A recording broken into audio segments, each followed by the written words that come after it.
ଠାକୁରଙ୍କ ପାଇଁ ଏଇ ଫୁଲ ହାରଟି ଗୁନ୍ଥିଲି। ଆଜି ଥିଲା ଗୁରୁବାର, ମନ ତ ଭଲ ନାହିଁ, କ'ଣ ଭିଡ଼ିଓ କରିବି। ମନେ ପଡ଼ିଗଲା ସତରେ ତା ବୋଉର ଏଇ ଭିନ୍ନ ଧରଣର ବନ୍ଦାପନା। ତା ଝିଅ ଜ୍ୱାଇଁଙ୍କୁ ସେ କିଛି ସୁନା ଗହଣା ବା ଭଲ ମନ୍ଦ ମୂଲ୍ୟବାନ ଜିନିଷ ବନ୍ଦେଇ ନଥିଲା। ମୋର ବି ମୋ ଝିଅ ବାହାଘର ବେଳ କଥା ମନେ ପଡ଼ିଗଲା। ମୁଁ ବି ମୋ ଝିଅ ବାହାଘରରେ ଝିଅ ଜ୍ୱାଇଁଙ୍କୁ କୌଣସି ମୂଲ୍ୟବାନ ଜିନିଷ ବନ୍ଦେଇ ନଥିଲି। ମହାପ୍ରଭୁ ଶ୍ରୀଜଗନ୍ନାଥଙ୍କୁ ହିଁ ତାଙ୍କୁ ଅର୍ପଣ କରିଥିଲି, ତାଙ୍କ ଆଶ୍ରିତ ହୋଇ ସୁଖରେ ଦିନ କାଟିବାକୁ। ଏଇଟା ପରା ମୋ ଝିଅ।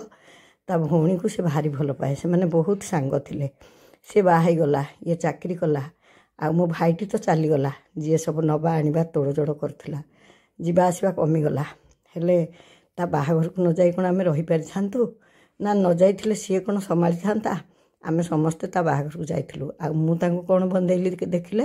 ମୁଁ ଜାଣିଥିଲି ମୋ ଝିଅ ସବୁବେଳେ ସାଇବାବାଙ୍କୁ ପୂଜା କରେ। ମୁଁ ତେଣୁ ସାଇବାବାଙ୍କର ବିଗ୍ରହଟିଏ ଦେଇଥିଲି। କେମିତି ଲାଗିଲା ଏ